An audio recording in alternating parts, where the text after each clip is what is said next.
যে জিনিসটা আমার শুধু সেই জিনিসটা আমার হয়েই থাকুক, সেটা অন্য কারো নয়। সেটা হোক পছন্দের জিনিস কিংবা পছন্দের মানুষ। আসসালামু আলাইকুম everyone, welcome back to my another new video. I hope সবাই অনেক বেশি ভালো আছেন। আলহামদুলিল্লাহ, আমি আপনাদের শায়েস্তাগঞ্জেও অনেক বেশি ভালো আছি। মানুষ অভিমান করে কেন জানেন?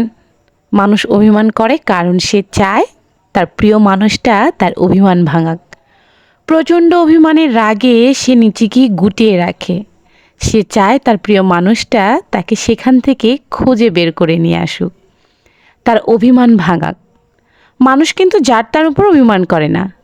তাই কেউ কখনো আপনার উপর অভিমান করলে তাহলে বুঝবেন সে আসলেই আপনাকে ভালোবাসে। মানুষ যখন অভিমান করে তখন সে যে কেউ কিন্তু গিয়ে তার অভিমান ভাঙাতে পারে না।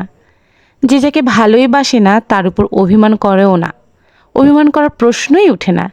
কিন্তু যাকে ভালোবাসে তার উপর সে ঘুরে ঘুরেই অভিমান করে।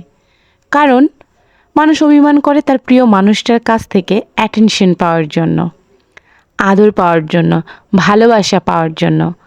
তাই কেউ আপনার উপর অভিমান করেছে তার মানে সে আপনাকে ভালোবাসে।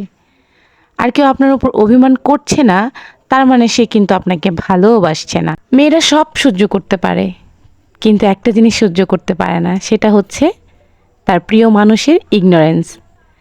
যখন একটা মানুষ ভাবে যে আমি অভিমান করে আছি, আমি রেগে আছি, আমার প্রিয় মানুষটা আমার কাছে আসুক, আমাকে ভালোবাসুক, আমার অভিমান ভাঙাক, যখন এই জিনিসটা হয় না তখন একটা মেয়ে একদম টোটালি ভিতর থেকে দুমড়ে মুচড়ে যায়। তাই বলবো, যদি বুঝতে পারেন যে আপনার প্রিয় মানুষটা আপনার উপর রেগে আছে, সে মেয়ে হোক কিংবা ছেলে হোক, তখন আপনার ইগোটাকে দূরে রেখে সেই মানুষটাকে ভালোবাসুন, তার কথাগুলো শুনুন, তার না বলা কথাগুলোর মূল্যায়ন করুন, তাকে বোঝার চেষ্টা করুন।